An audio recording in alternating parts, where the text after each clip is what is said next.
Hello dear friends, आप सभी का वेलकम है आपका प्यारा सा चैनल तनु क्लासेस 8 को में। दोस्तों आज की इस वीडियो में हम लोग पढ़ने वाले हैं यात्रियों के नजरिए, जो कि आपका 12 क्लास हिस्ट्री यानी कि इतिहास का 5वां चैप्टर है। उसी का हम लोग पार्ट 3 यानी कि तीसरा वीडियो लेके आए हैं। इससे पहले भी हम लोग इस चैप्टर का 2 वीडियो कंप्लीट कर चुके हैं। उन दोनों वीडियो को जो भी नहीं देखे प्लीज आप लोग जाइएगा इसी वीडियो के नीचे डिस्क्रिप्शन पे या फिर चैनल का प्लेलिस्ट पे जाकर के आप उन दोनों वीडियो को पार्ट 1 पार्ट 2 को देख लीजिएगा, ठीक है। और जैसे कि आप सबको पता है ये आपका 5वां चैप्टर है जिसका नाम यात्रियों के नजरिए, यानी कि हम लोग इसमें यात्रियों के बारे में पढ़ते हैं मुख्यतः तौर पर। एक है आपका अल-बिरूनी, एक है इब्न बतूता, एक है फ्रांसवा बर्नियर। तो आइए कुछ मुख्य बिंदु हम लोग देख लेते हैं फटाफट कि हम लोगों ने पार्ट 1 पार्ट 2 में क्या पढ़ा था, फिर हम लोग जो है इस चैप्टर की शुरुआत करते हैं। और ध्यान रखिएगा ये आपका तीसरा वीडियो है, इससे पहले भी हम लोग 2 वीडियो कंप्लीट कर चुके हैं, तो उनको भी आप जरूर देखिएगा। तो जैसे कि मैंने आपको कहा हम लोग इस वीडियो में 3 व्यक्ति के बारे में पढ़ते हैं, एक अल-बिरूनी। और आप सबको मैंने आपको कई बार बताया कि अल-बिरूनी जो है 11वीं शताब्दी में भारत आया था, इब्न बतूता जो है वो 14वीं शताब्दी में भारत आया था, ठीक है। और फ्रांसवा बर्नियर जो है वो 17वीं शताब्दी में भारत आया था। और ये जब यहाँ पर भारत आए थे तो यहाँ आकर के उन्होंने जो है भारत के बारे में अपने बुक में, अपने वृत्तांत में लिखा। जैसे अल-बिरूनी जो है उसने किताबुल हिंद किताब को लिखा था, तो उस किताबुल हिंद किताब में भारत की स्थिति को जो भी उन्होंने देखा यहाँ पर उनके बारे में लिखा। उसी तरीके से इब्न बतूता जो है उसके यात्रा वृत्तांत का नाम है रेहला, वहां पर उसने जो है उस वक्त में जो भी भारत का स्थिति थी उसके बारे में लिखा। उसी तरीके से फ्रांसवा बर्नियर भी एक किताब लिखा, तो उस किताब में जो है उन्होंने उस समय भारत की जो स्थिति थी उसके बारे में लिखा, ठीक है। तो 2-3 प्रश्न पूछा जाता है। अल-बिरूनी जो है वो उज्बेकिस्तान का था, इसके जो जन्म है 973 ईस्वी में हुआ था।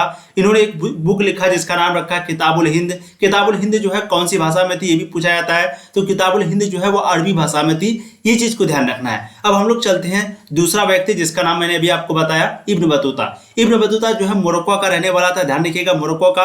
और अल-बिरूनी जो है उज्बेकिस्तान का, ठीक है। उज्बेकिस्तान में एक जगह जिसका नाम है ख्वारिज्म, वहीं का रहने वाला था कौन? अल-बिरूनी। और इब्न बतूता जो है वो मोरक्को का रहने वाला था।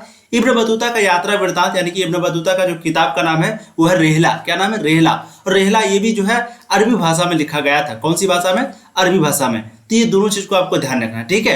अब हम लोग जो है तीसरा व्यक्ति के बारे में पढ़ चुके थे जिसका नाम था फ्रांसवा बर्नियर। जी हाँ, तो जो भी पार्ट 1 पार्ट 2 को नहीं देखे देख लीजिएगा, बहुत मजेदार है। तो फ्रांसवा बर्नियर, क्योंकि नाम में ही फ्रांस लिखा हुआ है, तो फ्रांसवा बर्नियर जो है फ्रांस का था। ये चीज को आपको ध्यान रखना है। फ्रांसवा बर्नियर क्या मतलब कि क्या था?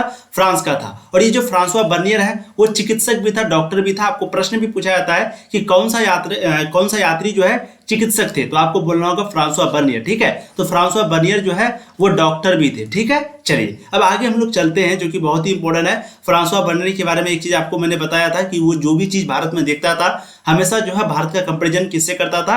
अपने यूरोप से करता था। और फ्रांसवा बर्नियर के किताब का नाम है travels in the Mughal empire, है ना, travels in the Mughal empire. जैसे इब्न बतूता का बुक का नाम है, इब्न बतूता का बुक का नाम है रेहला, उसी तरीके से किताबुल हिंद जो है वो किसका बुक है? अल-बिरूनी का, है ना। तो वैसे ही जो है बर्नियर का बुक का नाम है, ग्रंथ का नाम है travels in the Mughal empire. तो ये भी चीज को आपको ध्यान रखना है। चलिए अब हम लोग चैप्टर की शुरुआत करते हैं, जो कि आपका तीसरा वीडियो होगा वो है महाजन। तो बस छोटा छोटा टॉपिक है, फिर हम लोग फटाफट जो है इस चैप्टर को समाप्त करते हैं। वीडियो को लाइक, चैनल को सब्सक्राइब आप लोग कर देंगे। चलिए महाजन क्या होता है? उस समय जो महाजन जिसको बोला जाता था वो महाजन कौन होता था, इसको समझते हैं। देखिए व्यापारी वर्ग बंधुत्व, बंधुत्व का मतलब होता है भाईचारा। तो व्यापारी वर्ग जो है बंधुत्व के संबंधों से जुड़े होते थे तथा अपनी जाति और व्यावसायिक संस्थाओं के माध्यम से संगठित रहते थे। पश्चिमी भारत में ऐसे संगठन को महाजन कहा जाता था तथा इनके मुख्य को सेठ कहा जाता था। यानी कि इनका जो मुखिया होता था, जो मुख्य आदमी होता था, उसको क्या कहा जाता था? सेठ कहा जाता था। यानी कि यहाँ पर कहने का मतलब यह है कि जो भी भाईचारा होता था, जो भी आपस में अगर मान लेते उसका कोई जाति मिलता हो या फिर कोई अगर एक जाति का हो, एक धर्म का हो, तो वो लोग एक गुट बना लेता था और उस समूह में सब कोई होता था, है ना। उस समूह का जो मालिक होता था उनको सेठ बोला जाता था और ये लोग एक साथ संगठित रहते थे, मिलजुल करके रहते थे। इन्हें ही बोला जाता है महाजन, ठीक है। और महाजन का मालिक को, मुख्य आदमी को सेठ। अब नगर सेठ क्या होता है? तो अहमदाबाद जैसे शहरी केंद्रों में सभी महाजनों का सामूहिक रूप से प्रतिनिधित्व व्यापारिक समुदाय का मुख्य करते थे, जो नगर सेठ अर्थात नगर सेठ कहे जाते थे, है ना। यानी कि अहमदाबाद जैसे शहरी केंद्र जो है वहां पर सभी महाजनों का एक सामूहिक रूप जो कि प्रतिनिधित्व व्यापारिक समुदाय का मुखिया करते थे, यानी कि मुख्य रहते थे, है ना। उसका जो भी है मुख्य आदमी था तो उसी को नगर सेठ अर्थात नगर सेठ कहे जाते हैं। नगर के सेठ अर्थात नगर सेठ कहे जाते हैं। अब हम लोग देखते हैं जब मुगल साम्राज्य था तो उस समय महिलाओं की स्थिति क्या थी, है ना। फिर हम लोग सती प्रथा के बारे में देखते हैं, जो कि आपके इंपॉर्टेंट है। उसके बाद फिर देखते हैं श्रमिक का दासिया, यानी कि दास और दासी के बारे में देखते हैं। दास दासी का मतलब नौकर नौकरानियां पहले को जो है पहले खरीद लिया जाता था, ठीक है। लड़कियों को अगर खरीदा जाता था तो उनको दासियां, और लड़कों को अगर खरीदा जाता था तो उनको क्या बोला जाता है, दास, है ना, जिसको हम लोग बोलते हैं गुलाम, है ना। चलिए अब देखते हैं हम लोग सबसे पहले दास और दासिया का मतलब। तो बाजार में अन्य वस्तुओं की भांति, यानी कि बाजार में अन्य वस्तुओं की ही जैसा जो है दास और दासी का भी खुलेआम बिक्री होता था, खुलेआम बेचे जाते थे और भेंट यानी कि ऑफरिंग के रूप में दिए जाते थे। यानी कि कहने का मतलब ये है कि जैसे बाजार में कोई सामान बिकता है ना, तो वैसे ही पहले जो है उस जमाने में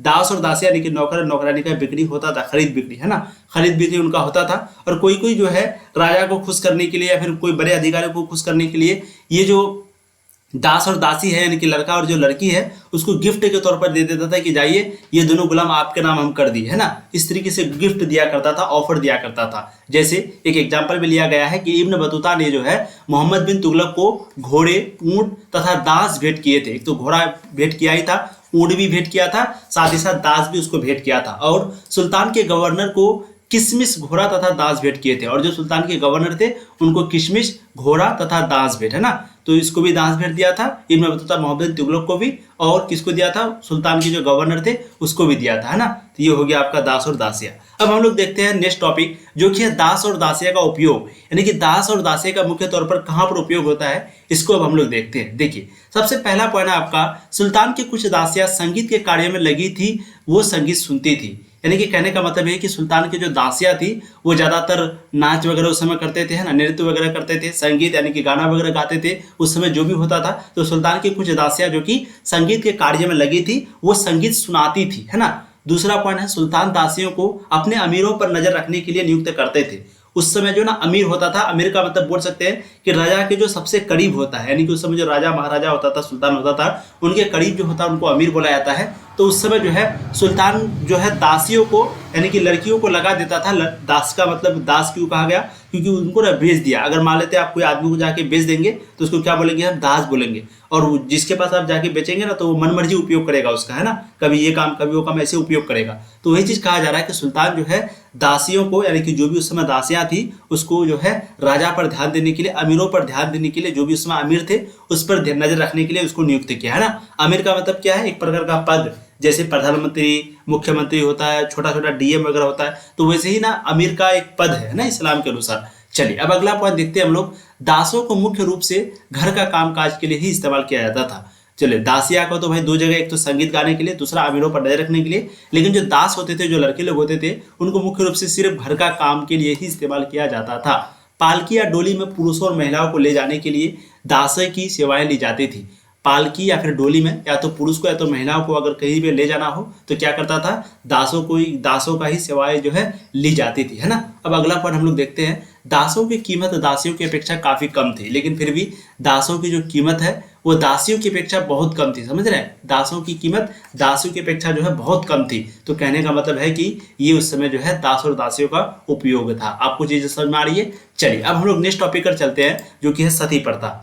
सती प्रथा वर्ड सुन के ही आप लोग के दिमाग में बहुत कुछ आ रहा होगा, है ना। तो क्या था, सिंपली अगर अपने भाषा में बोले तो पहले के जमाने में जो है यानी कि लगभग 600 ईसा पूर्व में, यानी कि पहले जमाने में, है ना, उस समय क्या था कि अगर पति की मृत्यु हो जाए, जैसे कोई भी लड़का लड़की का शादी हुआ तो उनमें अगर लड़का का अगर मृत्यु हो जाए, लड़का का अगर निधन हो जाए, तो लड़की जो होती थी उनको भी लड़का के साथ ही मरना पड़ता था, ठीक है, समझ गए।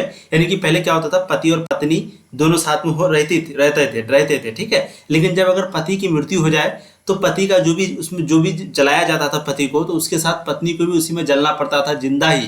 यानी कि औरत जो है वो जिंदा ही रहती थी अगर उसका पति मर गया तो, या फिर कहीं पे कूदना पड़ता था, कहीं पे दफनाना पड़ता था। तो ये इसीलिए जो है ना हिंदू जो आपका अभी देख रहे हैं जैन धर्म, हम लोगों ने पिछले अध्याय में पढ़ा भी था, है ना, कि जैन धर्म जो बौद्ध धर्म है सबसे बड़ा कारण है जो आज है दुनिया में। अगर ये सती प्रथा वगैरह नहीं होता, छोटी छोटी गलती नहीं होता, तो फिर शायद नहीं होता, है ना। तो कहने का मतलब यही है कि ये जो सती प्रथा है वो क्या है, तो पहले सती कुछ पुरातन भारतीय समुदायों में प्रचलित एक ऐसी धार्मिक प्रथा थी जिसमें किसी पुरुष की मृत्यु के बाद, है ना, जिसमें किसी पुरुष की मृत्यु के बाद उसकी पत्नी उसके अंतिम संस्कार के दौरान उसकी चिता में स्वयं यानी कि खुद से प्रविष्ट होकर आत्मत्याग कर लेती थी। तो यही है सती प्रथा। तो सती प्रथा का मतलब समझ में आ गया, चीजें आपको क्लियर हो रही है। अब हम लोग नेक्स्ट पॉइंट पर चलते हैं। फ्रांसवा बर्नियर ने सती प्रथा के बारे में विस्तृत ज्ञान प्रदान दिए हैं, है ना।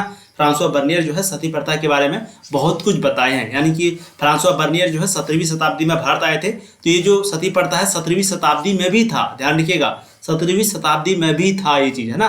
तो फ्रांसवा बर्नियर ने सती प्रथा के बारे में बहुत ज्यादा ज्ञान दिया है। वो कहते हैं कि सती प्रथा के डर से महिलाएं मौत को खुशी से गले लगा लेती थी। यानी कि उस समय सती प्रथा से लोग इतना डरते थे कि मौत जो है महिलाएं खुशी से लगा लेती थी कि नहीं, ये मौत ही मेरे लिए आसान होगा, समझ रहे हैं, इतना डर था सती प्रथा का। आगे देखते हैं। और वह लाहौर की एक अल्पवयस्क विधवा जिसकी आयु 12 वर्ष के करीब है, वह सती प्रथा का शिकार हो जाती है, उनके बारे में लिखे है ना। और एक लड़की के बारे में भी लिखी है जिसका उम्र सिर्फ 12 साल होता है ना, 12 साल होता है, और वो 12 साल की उम्र में जो है कहीं ना कहीं इस चीज का उसका पति का मृत्यु हो जाती है और वो जो है शिकार हो जाता है खुद से करने का, ना। 12 वर्ष के करीब है, वो सती प्रथा का शिकार हो जाती है। इसी के बारे में जो है उन्होंने लिखा है, किसने, फ्रांसवा बर्नियर ने। अब अन्य यात्री के बारे में थोड़ा सा देखते हैं। जैसे हम लोगों ने 3 यात्री के बारे में पढ़ा, आपका कौन कौन सा था, सबसे पहला अल-बिरूनी, दूसरा इब्न बतूता, तीसरा फ्रांसवा बर्नियर। अब हम लोग पढ़ते हैं जी, आपका है अन्य यात्री में से सबसे पहला यात्री है जिसका नाम है जेसुइट रॉबर्टो नोबेली। क्या नाम है, जेसुइट रॉबर्टो नोबेली, ध्यान रखिएगा नाम आप, ठीक है, ध्यान रखिएगा, जेसुइट रॉबर्टो नोबेली। इन्होंने भारतीय ग्रंथों का अनुवाद यूरोपीय भाषा में किया था। तो ये जो है जो भी भारतीय ग्रंथ था, है ना, उसका अनुवाद जो है कौन सी भाषा में किया, यूरोपीय भाषा में। उसके बाद दुआरते बरबोसा ये यूरोप के प्रसिद्ध लेखक थे जिन्होंने दक्षिण भारत के समाज और व्यापार व्यवस्था के बारे में विस्तार से लिखे, है ना। तो एक आपका नाम था दुआरते बरबोसा, इन्होंने जो है ये यूरोप के प्रसिद्ध लेखक थे और इन्होंने जो है दक्षिण भारत के समाज और व्यापार की व्यवस्था के बारे में बहुत ही अच्छे से डिटेल्स में लिखा है ना। चलिए अब हम लोग नेक्स्ट टॉपिक पर चलते हैं जो कि संचार प्रणाली है ना। संचार प्रणाली, देखिए क्या होता है संचार प्रणाली। व्यापारियों को अपने प्रोत्साहित करने के लिए राज्य विशेष रूप से व्यापारिक मार्गों पर विश्राम गृह बनाता है। डाक प्रणाली के माध्यम से खबरें आसानी से एक स्थान से दूसरे स्थान तक पहुंच जाती है। यह प्रणाली इतनी मुश्किल थी, इतनी कुशल थी कि जहां सिंध से दिल्ली की यात्रा 50 दिन का समय लगता था, वहीं गुणचत्रों ने यानी कि प्रॉपर्टीज की खबर सुल्तान तक इस प्रणाली के माध्यम से मात्र 5 दिन में पहुंच जाती थी, है ना। यह हो गया आपका संचार प्रणाली। यानी कि उस समय व्यापारियों को प्रोत्साहित करने के लिए जो है राज्य जो है विशेष रूप से व्यापारिक मार्गों पर विश्राम गृह बनाता है ना, व्यापारिक पर। डाक प्रणाली के माध्यम से खबरें आसानी से एक स्थान से दूसरे स्थान तक पहुंच जाती है। चीज़ आपको समझ में आ रही है। अब हम लोग चलते हैं विचित्र देश के बारे में जो कि आपका इंपॉर्टेंट टॉपिक है, विचित्र देश, जो कि लास्ट टॉपिक है इस चैप्टर का। देखिए 1440 के बाद अक्टूबर रज्जाक द्वारा लिखा गया यात्रा वृत्तांत के अनुसार अब्दुल रज्जाक ने केरल के कालीकट बंदरगाह पर उन्होंने जो कुछ भी लिखा देखा और उनसे प्रशंसा की। यहाँ ऐसे लोग बसे हुए थे जिसकी वजह कल्पना नहीं कर सकता था। इन लोगों को उसने एक विचित्र देशों की संज्ञा दी, है ना।